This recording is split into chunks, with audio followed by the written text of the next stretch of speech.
Ya, kembali lagi masih bersama gua di Modal Nekat Channel. Dan sesuai janji gua di video yang ini,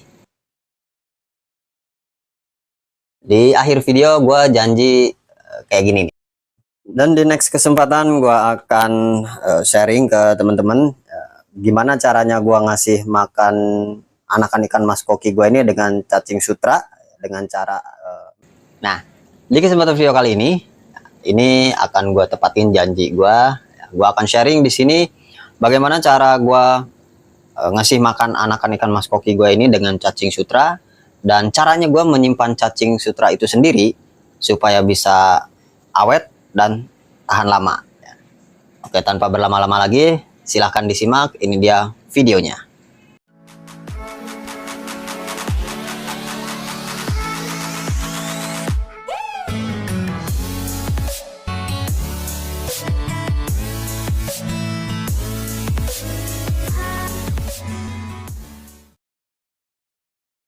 Oke, hal utama yang harus diperhatikan supaya bisa nyimpen cacing sutra awet dan tahan lama yaitu tempat penyimpanannya itu sendiri ya. Jadi di sini untuk tempat penyimpanan cacing sutra itu gue bikin sendiri dari keramik lantai ya, ini untuk alasnya.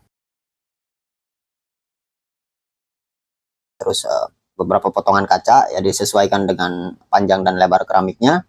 Sama ini tingginya 15 cm. Nah, ini dibagi tiga. Yang depan tuh yang panjang untuk penyimpanan cacing sutranya nanti. Ini sekat yang sebelah kiri ini untuk media filtrasinya.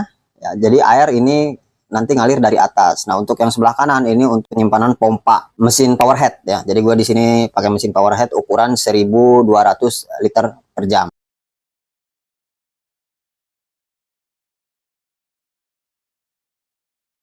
Oke, langsung ke langkah selanjutnya sambil gue uraikan alur dari cara kerja tempat penyimpanan cacing sutra ini. Nah, jadi ini gue jelasin mulai dari bagian ini aja ya, dari bagian pompa ini. Nah, air yang dialirkan dari pompa powerhead ini menuju ke filtrasi. Terus ini di bagian ini dicabang pakai T. Satu lagi ini menuju ke bagian tempat penyimpanan cacing sutranya. Nah, ini ujungnya tuh dikasih dop, terus pipanya ini dilubangin 3 biji aja karena ini nggak perlu deres, nggak perlu terlalu deres, hanya butuh untuk suplai oksigen aja. Nah, nanti air akan ngalir lagi, balik lagi ke bagian filtrasi ini. Nah, begitu arus perputarannya ya dari cara kerja tempat penyimpanan cacing sutra ini. Sekarang langsung aja ke tahapan berikutnya yaitu untuk isi media filternya. Nah, ini gue pakein skat. Ini karena kebenaran gue punya skat sisaan ini nggak kepake, bekas top filter yang ukuran jumbo ya, dipotong.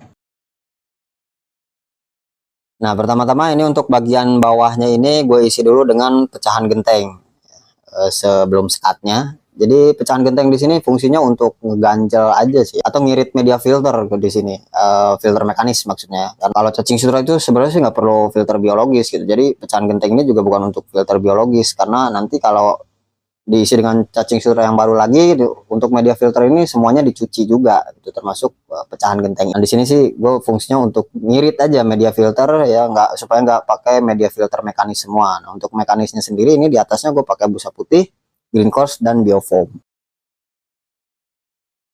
Nah, untuk cacing sutranya nih ya sebelum disimpan, ini gue beli cacing sutra ini kalau sekali beli ini 3 kantong. Gue beli di Jatinegara yang khusus jual pakan ikan hidup. Ini segini nih 3 kantongnya 20.000 ya. Tapi kalau belinya 1 kantong doang segini nih biasanya harganya 10.000. Tapi karena ngambil 3 jadi dikurangin sama penjualnya. Oke, langsung aja ini cacing sutranya gue pindahin dulu ke ember kecil ini. Ini udah gue pindahin semuanya, dapatnya ya seginilah seperapat ember kecil ini. Terus airnya dari bawaan bungkusnya itu gue buang. Ini hanya sisa sedikit tapi nggak apa-apa lah. Ya, ini langsung gue simpen ke tempat penyimpanan cacing sutra ini.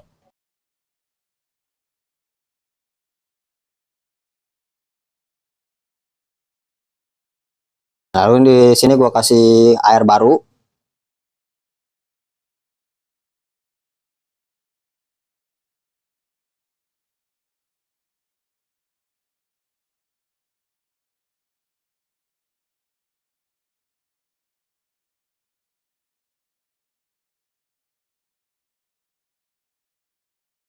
Nah, setelah ini dibiarin dulu ya, mesinnya jangan langsung dinyalain dulu, biar cacing sutranya ngendep dulu semuanya ke bawah, karena tadi kan keaduk-aduk saat dikasih air baru.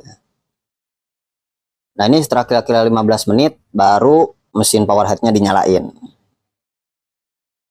Nah, ini juga dibiarin dulu biar sirkulasi dulu, soalnya kan ada kotoran-kotoran yang terbangan deh di air cacing sutranya. Nah, itu nanti akan kesedot ke filter.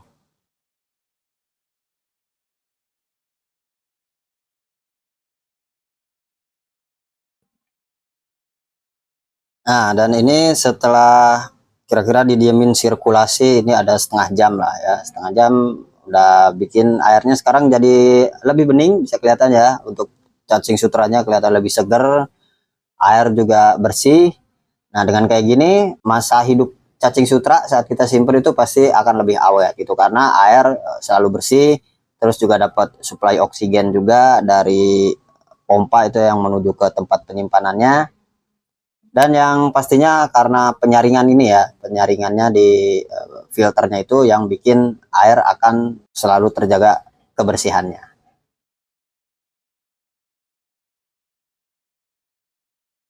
Oke, sekarang waktunya kita kasih makan. Nah, di sini untuk tempat makanannya ini gue pakai bekas tempat makanan burung ya, punya teman gue, nggak dipakai, katanya udah gak dipakai, ada gue manfaatin. Di sini tempat naruh cacing sutra saat ngasih ke anakan ikan-ikan koki ini, karena kan ini untuk akuarium yang atas ini udah pakai mesin ya, filternya ini mesin power head, ada filter samping dengan belakang.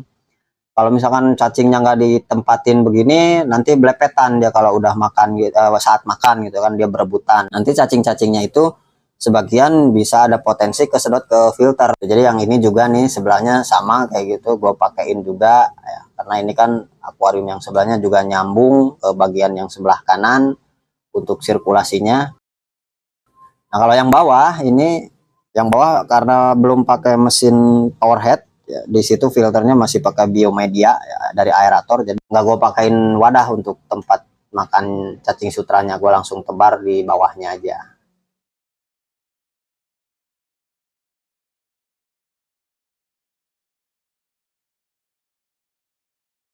Oke, jadi itulah ya cara gue ngasih makan anakan ikan masuk ke gue ini dengan cacing sutra, dan cara gue menyimpan cacing sutra itu sendiri supaya lebih awet dan tahan lama. Semoga video ini bermanfaat dan bisa dijadikan referensi buat teman-teman. Dan gue rasa untuk video sharing kali ini gue cukupkan sampai di sini dulu. Mohon maaf atas segala kekurangannya. Sampai bertemu kembali di video gue berikutnya. Terima kasih and bye-bye.